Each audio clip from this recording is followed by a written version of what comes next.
Motherducking Monster Os by Michelle Fox. Narrated by Michelle Fox. Summer in Cleveland had all the charm of Satan's butthole, but I liked to eat, and my mom charged me rent, so I showed up for work. Even though the temp had hit 90 by 8 a.m., even though the heat was on schedule to top 100 before noon, even though I had to wear jeans and a jacket for my job. Any other witch would have called off and gone swimming or magicked a deep freeze on their naked bits. But not me. I was Sylvie Orion, witch worker bee. Also, the deep freeze magic thing didn't work for me. Of course, if I'd known there was a blast from the past mean girl on the menu, I might have reconsidered. Plug in AC worked fine, and I'd rather be chilling with some witch wine than dodging spells from the one person I'd hope to never see again. Rent schment. Can I get a so mote it be? What were the odds of Lydia Pettie showing up on the wanted list anyway? I frowned. Well, now that I thought back to our high school days, I had to admit the odds were probably higher than average. Today was proof of that. Lydia, just come down. I held up my hands in a we're all adults here, let's be reasonable gesture. We were in her brand new warehouse full of illegal magic. I'd been pleased that finding her had been fairly simple. She'd posted her own bail, so I didn't have the usual tracking charm that made my job easy. But with a little Google foo, I'd discovered she'd set up the company with her mother's name, proving once again that most criminals aren't that smart. It had taken me 5 minutes to zero in on her location, but now she was making this hard. Not happening, you worm of a witch. Lydia swung her stiletto clad feet and smiled down at me from her perch atop 10-foot metal shelving. The shelves ran along the far wall of the warehouse, and once she'd caught sight of me, she'd scrambled up the nearest one. I wasn't about to go up there and wrestle with her. I didn't mind a little tussle, but not at that height. I wiped sweat off my face and attempted a pleasant smile. It's hotter than Dragon Balls in the desert. Come down. We'll grab a milkshake and catch up. We haven't seen each other since what? High school graduation? I didn't say anything about the police station or court. Those words made people run or fight. Pro tip: use positive language and incentives when hauling people to jail. Also, I'd probably buy us milkshakes for real. This heat was insane. Make me, worm. I sighed and stared at her, pondering the best way to gain her cooperation. She looked just as I remembered: oval, high cheekbone face, pouty lips, and dark eyes that sparked with malice. Even the fancy business suit couldn't hide her mien, but it did show a trim fit physique. She could probably still fit into her dress from the high school witches' ball. I thought about pushing over the shelving to wipe the smirk off her face, but that might kill her, and she wasn't classified as dead or alive. Yet. I said, make me. Lydia picked up a cardboard box and lobbed it in my direction. The box landed with a dull thud on the floor in front of me. I met her gaze and raised my eyebrows. Really? Lydia gave a muffled shriek, furious that she'd missed. Assault of a bounty hunter carries a hefty penalty from the Triad, you know. Curious, I lifted the cardboard flap of the box with the toe of my boot, revealing neon blue charms inside. By my estimate, there were hundreds of them. A matching blue logo on the side of the box labeled the contents as Monster O. Yes, that O. The O every woman fakes at least once. Lydia had set up a supply chain for the real deal, and she was attacking me with what had to be a lethal dose. Should I call the Witches' Council? The question came from the receptionist. She'd tried to stop me at the door and then had trotted after me as I barreled into the warehouse. Now she hovered, her brow furrowed with concern. Go ahead, I said at the same time Lydia screeched, no! The receptionist looked confused. I pulled the paperwork out of my back pocket. I have a warrant. If the council comes, they're working for me, not you. No council. They'll shut me down. Lydia glared at her receptionist. I nodded my agreement and considered calling them myself. They'd hustle her right down off her perch, drag her sorry ass to the police, and done and done. But then I'd lose money. The miserable summer heat made the idea really tempting, though. Sweat pooled at the small of my back, and my socks felt wet in my steel toe boots. My working clothes were a sauna made of torture in the summer, but I bruised less when I covered up. Okay. The receptionist looked at me wide eyed, totally out of her league. Sweat gleamed on her face. She was the type that glowed, whereas I looked like I'd been slavered on by a horny bear shifter, which actually happened once. I'd rather not discuss it. Thanks. You should leave. I swiped a hand across my forehead, keeping the sweat from trickling into my eyes, and gestured to the door. Before you get caught up in this. Don't you dare listen to her. I sign your paycheck, Rosa, and you stay right there. You're a witness to a crime. What crime? I rolled my eyes. Harassment, assault, battery. Ah, we'd reached the projection portion of the takedown. I ignored it like I always did. Otherwise, it devolved into circular arguing that just took up more of my time. You can't stay up there forever. I crossed my arms. When was the last time you peed? I checked the time on my phone, 10 a.m. You probably had a lot of coffee this morning, right? Or are you a tea person? Maybe a little witchy kombucha? They made that vinegar piss for everything now. Skin, weight, luck, love. You had to drink a lot for the magic to work, though. Lydia squirmed, realized I'd noticed, then gave a feral screech that put banshees to shame. She ripped open another box of Monster O and hurled the contents at me by the handful. The individual charms were smaller, lighter, and came closer than the box she'd thrown before. I had to move, and deja vu brought up a lot of bad memories all at once. This wasn't the first time Lydia Pettie had thrown things at me. Senior year, her sleaze of a boyfriend had kissed me, and she blamed me, much like she was doing now. Back then, mind your business years ago, she'd nailed me with an acne hex and a drooling narcolepsy curse, followed by a black eye courtesy of her fist. Attacking me with orgasms was a new one, though. The big O was usually an intangible thing. Magic had not changed human physiology, at least not yet. No one laid golden eggs while getting plowed. I wished, because that would be my new job. However, magic could pack orgasms into black market sexual pleasure charms. That was Lydia's specialty. But selling magic to humans, even if it was full of pleasure, was a no no on both sides. Supes didn't want humans to have any magic, and human law expressly forbade trafficking our powers among that population. And why was that my problem? Why was I sweating myself into heat stroke?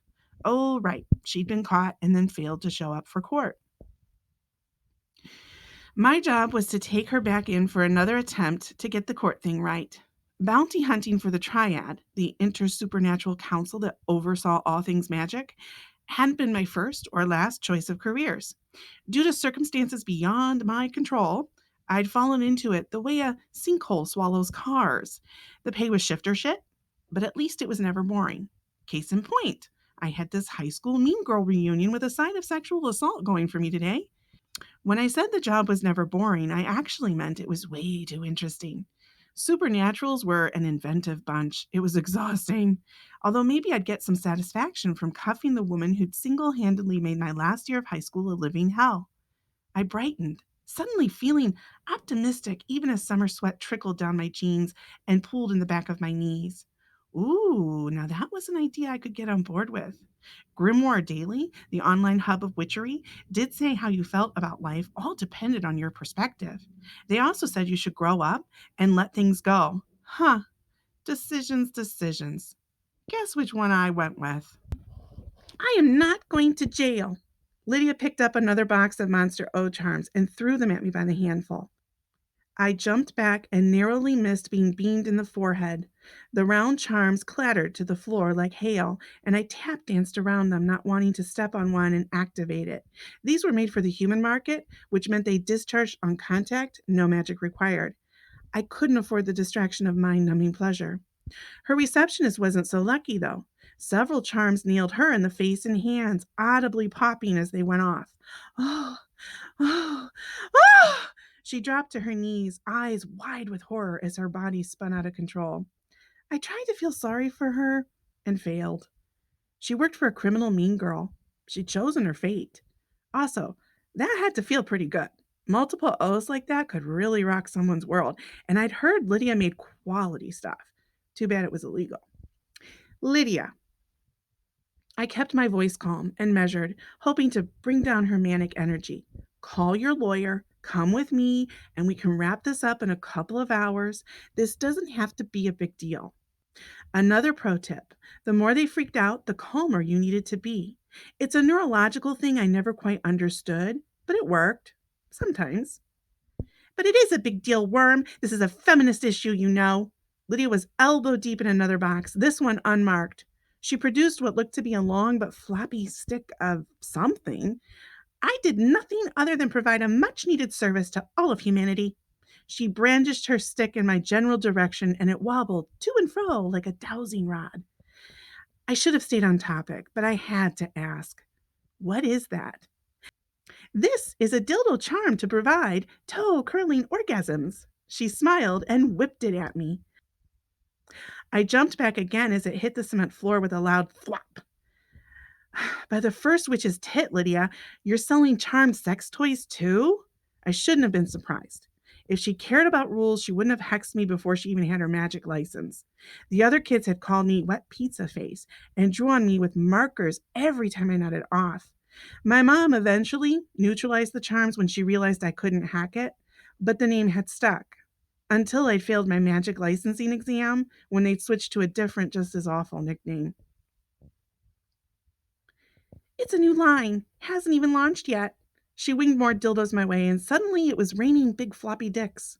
Furthermore, she kept talking, I didn't let you bail me out, and I'm not letting you, the worst witch to ever witch, to be the one who takes me in.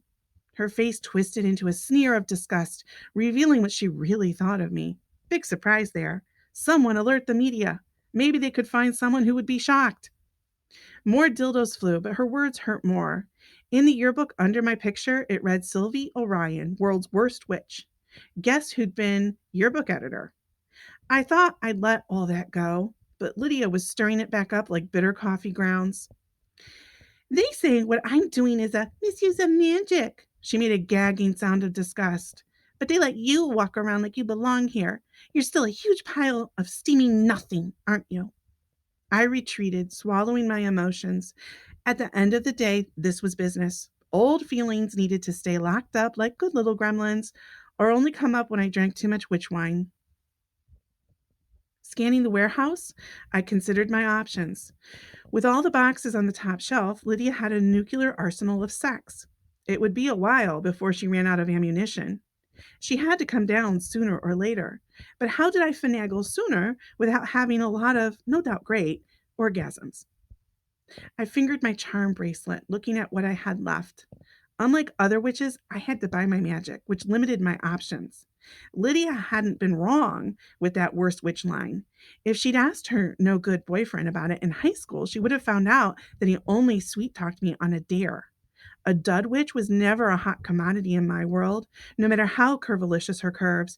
But for teen boys obsessed with boobies, she sure was fun to hassle. I bit my lip. Focus, Sylvie. The past is the past. My bracelet held a couple power boosters, a sneeze affliction, and a time freeze. The last one I only used when I was desperate. Boosters were cheap, pranks like sneezes even cheaper, but time freezes were strictly regulated, which drove up the price. The only reason I could even enter the monthly lottery for them was because of my bounty hunting license. Now, the test for my bounty hunting license, that one I'd passed. Look at you. You can't even arrest me. You're so lame. I looked up to see Lydia holding a phone. Are you filming this? I resisted the urge to pat my hair. It was too sweat soaked to fix anyways. She smiled and nodded. Live streaming, biatch. Put the phone down. You are not filming this. I don't consent. She ignored me and talked to the phone. Hey, everyone. Remember Sylvie Orion? She sucks just as much as ever. Let's teach her not to cross her betters. She pulled a wand out of her cleavage, and still holding the phone in one hand, she began an incantation. She was going to curse me. Again. Hell no. I wasn't the pushover, low self esteem, lost cause I'd been in high school. Back then, having bad magic had been new and terrible, but I'd since adjusted. My magic might be made of nothing, but I was a decent bounty hunter. I'd brought in dragons, warlocks, vampires. You named it, I'd cuffed it. The wheel had spun. The law of karma was coming in hot. Lydia Pettie was going down, and I would be the one yelling timber. I activated the time freeze, saying the incantation faster than an auctioneer. It hit and cut off whatever Lydia had been about to do to me. In less than a second, she was a statue. So was the receptionist. Everything just stopped, except for me. Perfect. I'd hit the easy button on my day, and it was working just as I'd planned. But now I had a new problem. Lydia had frozen like rigor mortis 10 plus feet higher than me, and I only had 20 minutes to get her down and slap on cuffs before she hit the timeline again. I knew I should have bought a levitation charm. That would have worked. There was no way I could carry her. I was a witch, not a fireman. I set the timer on my phone to give me a 2-minute warning and scouted the warehouse for something I could use. Out on the shipping dock, I found a tow motor with a couple pallets already loaded. I had no idea how to drive one, but hoped I could learn in 60 seconds or less. Praise the first witch and any goddesses up there listening. The engine started okay and it drove similar to a car.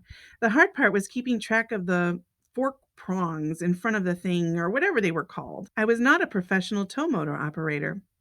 I knocked over a stack of pallets sitting on the shipping dock trying to master it. More orgasms spilled out. At this rate, no one would be able to set foot in the warehouse without a happy ending. In fits and starts, I got the tow motor in position next to the shelving unit holding Lydia.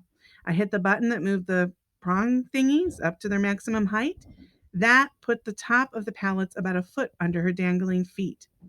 I could work with that. I wiped sweat off my palms and climbed up to where she sat. With a gentle shove, I toppled her over, dropping her onto the pallets below. I held my breath, not knowing if the tow motor could bear the extra weight, and realizing too late that I'd failed to account for any accidental rolling. Oops. I didn't want to kill her, because then she wouldn't wake up and feel the humiliation of my handcuffs. Hand delivering karma was the true payday for this gig. I'd hate to miss it. Fortunately, she didn't roll off the pallet, but rather landed with the heavy inertia of the unconscious. The tow motor shuddered at the added load, but it held. I climbed back down, lowered the pallet, pulled her off the top, propped her up against the shelving, and slapped my cuffs on her. I checked my phone. 10 minutes to spare. I did a little jig of victory for about 2 seconds before the heat got to me. Not only was it summer, the warehouse wasn't air conditioned.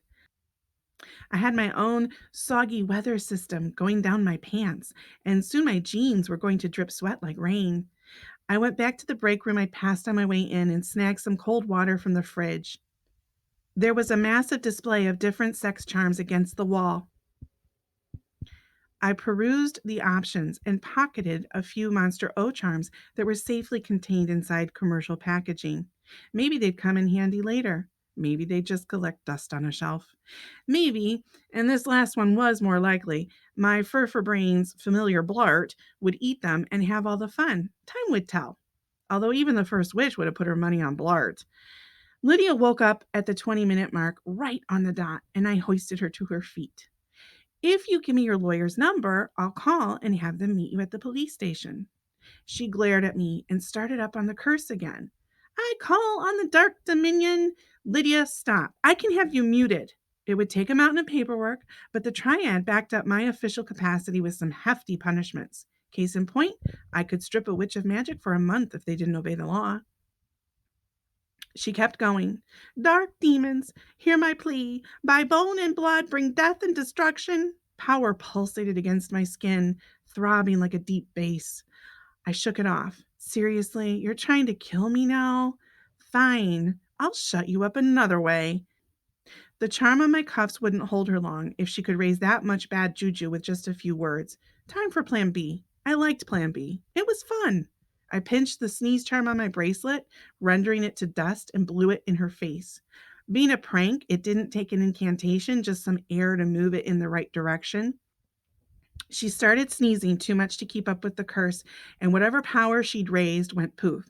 I sneeze, sneeze, sneeze, won't sneeze, sneeze, sneeze. Forget this. She evil eye glared at me as snot streamed from her nose along with tears.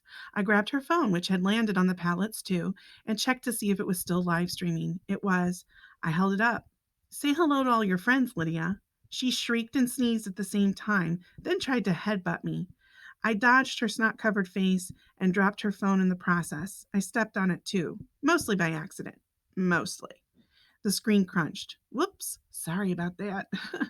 Didn't anyone tell you? A life of crime is hell on phones. Okay, that was a little bitchy, even for me. I'd make amends to the goddess later. For now, I grabbed her by the elbow. Let's find out if they have tissues in jail, shall we? Things went smoothly after that. The fight seemed to go out of Lydia, or perhaps she was just too busy sneezing. I loved those sneeze charms. They kept my skip traces off balance and made my job easy. I shoved her into my old school hearse. Don't judge, coffin wheels were cheap and I was on a budget. Lydia gave my hearse a scorching look of disapproval between sneezes. I'd had to cover the fading upholstery with seat covers, covered in poop emojis. Be nice, it was on sale. The organizer on the hump between seats overflowed with all my bounty hunting tricks of the trade. Zip ties, duct tape, first aid, you named it, I probably had it somewhere. I shoved Lydia into the passenger seat and she cringed when her fancy designer stilettos made contact with the overflowing garbage can I kept on the passenger side floor. Hey, we can't all be criminals making millions, Lydia. If you want a limo, try getting arrested in California or Vegas. Old limos were cheaper than hearses out west, although most bounty hunters preferred SUVs. However, per our industry newsletter, 3% of bounty hunters had limos, 10% had hearses because it made it easier to transport vamps. The rest had the money for nicer wheels and just rented trucks to transport vampires. Maybe in a few years, I'd make enough for nice wheels and truck rentals too. Lydia rolled her eyes and managed to snort between sneezes. I fastened the seatbelt over Lydia, careful to avoid the spray of her sneezes. Then I settled into the driver's seat. Before I put the hearse in drive, I covered Lydia's mouth with duct tape just in case the sneeze charm wore off. Mission accomplished. But my day wasn't over, not by a long shot. Bounty hunting was always either really busy or deader than the people who'd previously traveled in my hearse. There was no in between. If my day started out busy, it stayed busy, and today was no different. On my way out of the police station after dropping off Lydia, I ran into Detective St. John, the liaison assigned to me by the mayor of Cleveland. Hey, Orion, you got a minute? He waved at me with a large hand. St. John ran tall and wide, but not fat. No, he was all muscle. He was also fairly nice to me and sometimes even helpful. Humans could be prickly around supernaturals. Cops in particular seemed to not like soups much, but St. John struck me as too pragmatic for hate. Yeah, sure. What's up? We stepped to the side away from the stream of traffic coming in and out of the station. I got a tip for you. Yeah? Sheridan Thorne didn't show up for court today. I groaned and rolled my eyes. I knew that werewolf would be trouble. He'd fought me hard. I'd had to use my taser on him and finally elephant tranked him when he wouldn't calm down. That was just to complete the bond that released him from jail. I didn't want to think about what he would do when I tried to take him back. Are you serious? St. John nodded. I went to the hearing to monitor the case, and he never showed. I figured you'd want to know right away. His bond was pretty big. Yeah, it was 50 G's. I ran my hand through my hair and sighed. Thorne had robbed several antique stores and assaulted quite a few cops during his subsequent arrest. The courts didn't like supes who hit back. Shifters in particular were strong enough to kill with just one punch. The cops had tacked on every charge they could find. That's what happened when you put Cleveland's finest in the hospital. Luckily, no one had died, although I doubted Thorne saw it that way. St. John cleared his throat. Let me know if you need anything. I gave a friendly smile. I wanted St. John to like me. Thanks, I appreciate it. Someone called St. John's name, and he turned away. I gotta go. Got a meeting with the chief. My third eye sent out a tingle that crawled up my spine and flicked the back of my skull. I wasn't one to have premonitions, but every now and again, I got an inkling. Everything okay? It's just My hand shot out before I'd even registered that I'd moved, and I pressed my fingers against his lips. Don't say that word. His eyes went wide. You mean I pressed harder. Yes, that one. He raised his hands in surrender, and I removed my fingers from his lips.